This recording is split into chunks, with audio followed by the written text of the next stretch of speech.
So thanks, everyone. Thanks so much for having me. Really grateful to be here.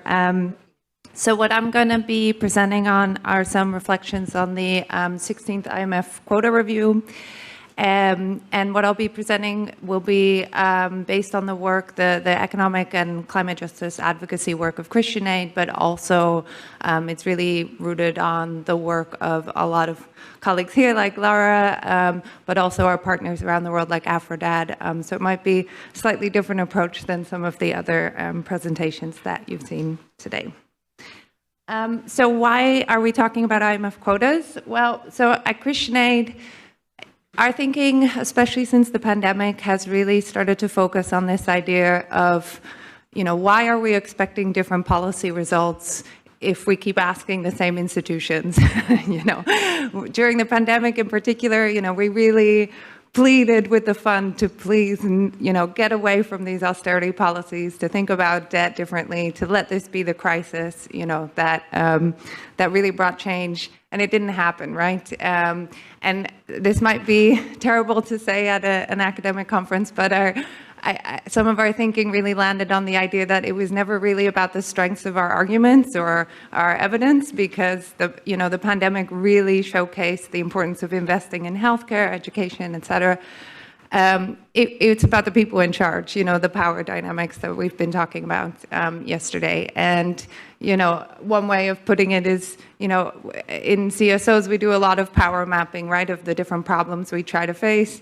And whether it's on climate change or debt or gender issues, we very often come back to the same 7 finance ministers that show up in all of these power maps, right? And they are some of the major creditors, some of the biggest polluters, former colonial powers or imperial powers, right? And so, as long as those institutions, their incentives, their structures stay the same, we're going to keep having these same conversations, right? And so that's why for Christian Aid, it's really led us to focus more on global economic governance and architecture transformation work.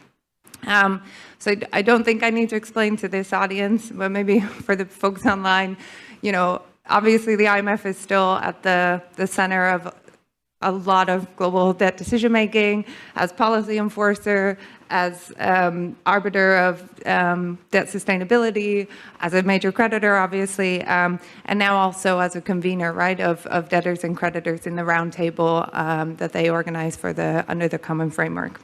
But increasingly, they're also very explicitly moving into climate finance territory, right, especially through their RST. They've started work on that as well. And so for us, looking at IMF quotas is a useful process to look at to try to understand this global economic decision-making. It's just a small part of the pie, but I think quite an important one. So I'm going to go through the next 3 slides quite quickly. But just for those, I assume most people in the room will be quite familiar, but just as a very quick recap. So, the fund describes itself as a quota-based institution, right? And the quotas are described as the building blocks of the fund. Quotas, that's because quotas have these 3 functions, right? They generally decide how much countries need to put into the IMF, how much they can get out through lending and through SDR allocations, and then it also, in large part, determines their vote shares on the boards, right? And so the current vote distribution at the IMF, again, this shouldn't be a surprise to folks in the room. There's many, many different ways of breaking this down across a bunch of different groups, right? But most notable is obviously that the US has 16.5% of the vote, which means that it has an effective veto over the major decisions that need 85% of the vote. But also like 7 of the largest European members that are some of the former largest colonizers, for example, hold 21.5%.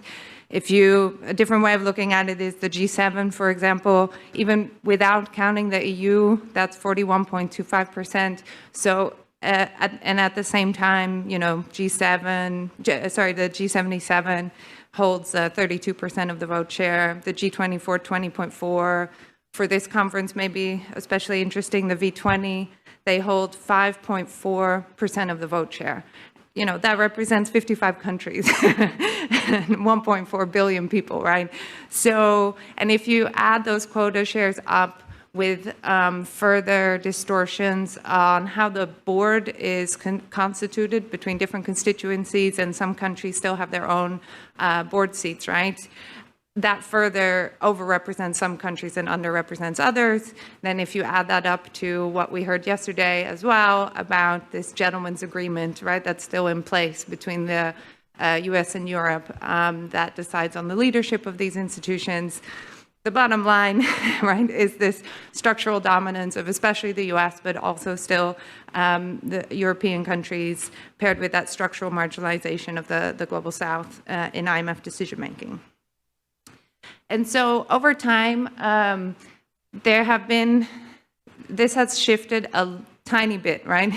So since the Monterey Consensus in 2002, and even way before that, right, there have been these very consistent, repeated, annual commitments to enhance the participation of all developing countries within IMF and World Bank decision-making. So these are in annual IMFC documents. These are repeated at Addis, for example. And so through 14 quota reviews over the course of the fund's history, we've seen this slight shift, right, for quotas to go slightly more towards developing countries. The last time that happened was during the 14th review in 2010, when about 6% was shifted from over to underrepresented countries. But the important thing is that US and European dominance hasn't been broken yet, right? Then the 15th came along, which was closed in 2020 without any quota increase or any realignment under the US Trump administration. So that was in the same time that Mnuchin was there when they said no to SDRs as well. And then in 2020, the IMF Board of Governors initiated the 16th review, which was to be concluded by December 2023. And, they were very open about it. The point of this review was to continue the process of that broader process of IMF governance reform, including a new quota formula as a guide, right? So the official outcomes of the 16th, which did end in December in 2023, is a 50% equiproportional quota increase. Now, so that's equiproportional, which means that votes didn't get redistributed. Everybody's votes went up the same amount, but the amount of quotas in the fund increased by 50%. But at the same time, they reduced these bilateral and other arrangements of funding for the IMF by the same amount, which means that the overall lending envelope of the IMF stays the same at about 1 trillion USD. So that was the main outcome. The second main outcome of the 16th was a request by the Board of Governors to the IMF executive directors for work to develop by June 2025 on possible approaches as a guide for further quota realignment, including through a new quota formula under now the 17th General Review of Quotas. And so, depending on if you're a glass half empty, glass half full type of person, on the one hand, that is just a repetition of what they said they would do under the 16th, right? So we don't really have any reason to think that it might happen now under the 17th. On the other, if you ask some of the board members, including Northern board members, they will tell you that that timing of June 2025, that's not a natural place for anything to happen under the 17th review. Some board members, including Northern board members, push that. They call it forward guidance because they are saying, they understand something has to happen on quota reform. And so if you're a glass half full type of person, you might get some hope from that new commitment that we have. They also agreed to create a 25th board chair for Sub-Saharan Africa. So right now, all of Sub-Saharan Africa is represented by just 2 board members, right? When countries like the UK, France, Germany have their own board member. And so this is a long-standing ask that they finally gave in on. So now we're getting a 3rd chair for Sub-Saharan Africa, but without more votes, right? So they're just redistributing the votes, the very tiny amount of votes that they already have. What I really want to spend, so those were the official outcomes, but I want to just spend a few minutes on I think, like the deeper implications of this, of these outcomes. So first, it is important probably to just note that, this shift towards the fund, but relying more again on quota-based resources rather than those bilateral types of funding streams, means that access limits for countries will increase. There is also now an access limits review happening at the fund, so we'll see how this all plays out when it's implemented, but that should mean that countries' access, borrowing access should increase. Also, this quota increase means that next time that the IMF does make a new SDR allocation, the number for what can get passed without congressional approval has increased. So it was 650 billion, right now it's 960 billion. So that's meaningful. However, on the governance side, on the power side of things, so I think it's important someone keeps a record somewhere, right? That these repeated commitments from 2010 onwards to review the formula itself were absolutely not kept. The formula wasn't even part of the discussions, wasn't on the table.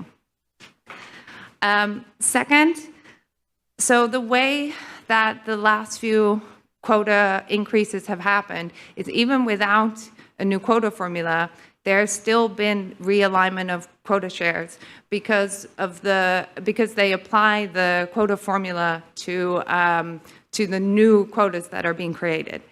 And even if you don't do that, there's something called ad hoc changes where they just sort of make bilateral agreements or different individual agreements to increase or shift certain members' quotas. None of that happened during this review. So what that means is that 65 years of precedence of how quota increases have happened in the fund have been broken this time to avoid any realignment, right? So I think that's quite significant, right? And Brazil was up until 7 a.m. in the negotiations in Marrakesh trying to push for any type of realignment, even these ad hoc agreements, and the US and Europeans said no. And so, they're showing their true colors, right? Despite all the nice language on, upholding the system, the rules-based system, et cetera. That's what they actually did in Marrakesh. I think what's also really significant is that the quota formula wasn't applied at all. So that hasn't happened since 1983. And we know why, because applying the formula even to those new quotas would have lost the US its veto, so we know why. But, if you think about it, the formula was created completely artificially engineered, right, to benefit those biggest members already. And now they're saying they can't even apply that system that they themselves came up with because it's no longer working for them because the global economy has changed so much.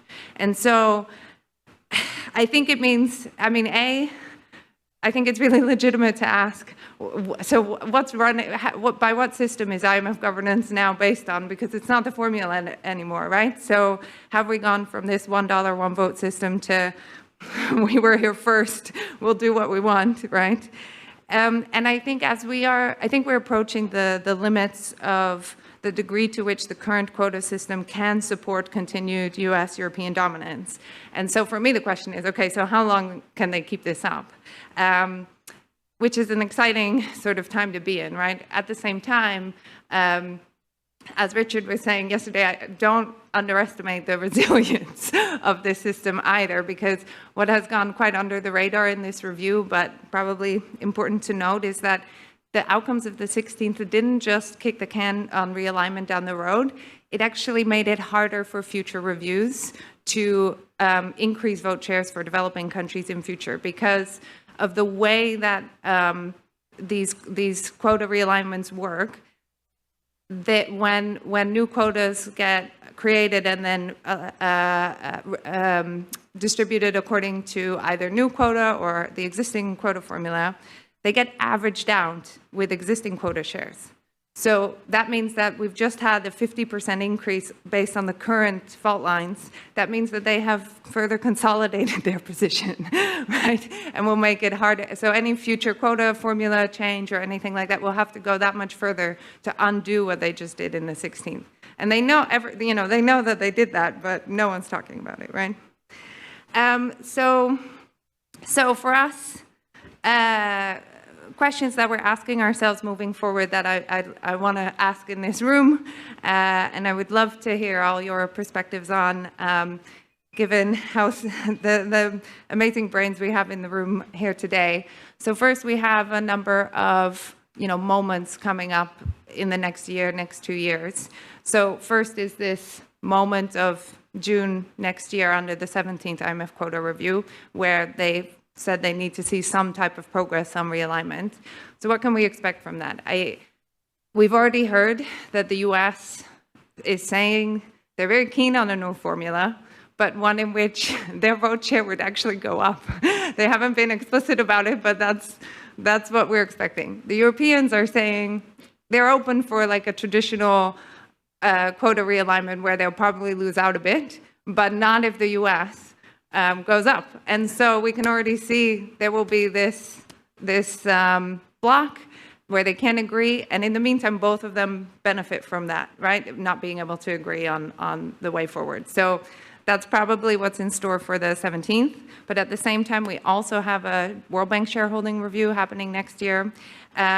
And we see a lot of decision-making happening on the role of the IMF and the World Bank in the next year or two on climate issues too, like the decision-making on the loss and damage fund that will now be hosted by the World Bank, right? And in the meantime, outside of those institutions, there's a lot of broader discussions, right, on global governance reform, including quota discussions. It's quite a big feature of the Brazilian G20 presidency, in the UNSG Summit of the Future that's happening in September, and then as we heard yesterday, also in the fourth Financing for Development Conference next year, same time in June. So for us, we're asking ourselves these questions, right? Like, how much do any of these processes open meaningful opportunities for change, right?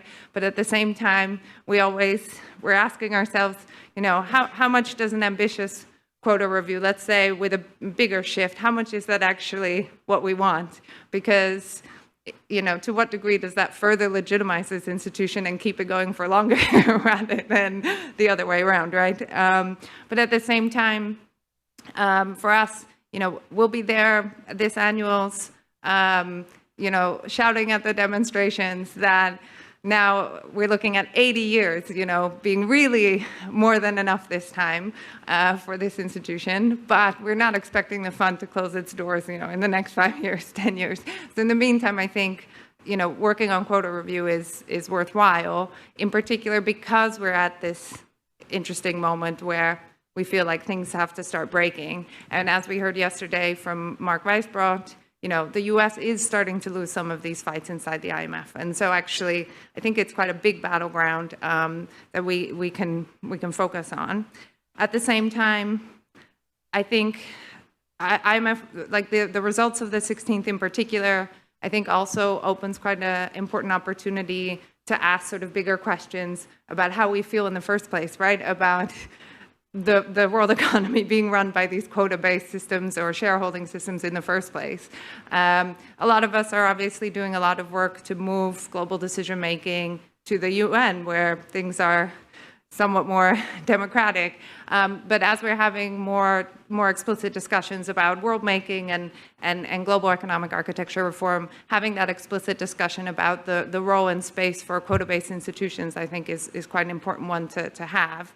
And part of that is a conversation about decoupling the three functions of the quota of the quota system right now, right? And some of that has started happening with SDR conversations where folks are talking about, no longer having SDRs being based on the quota formula. So that's one part of that puzzle, but it really should be part of a bigger conversation.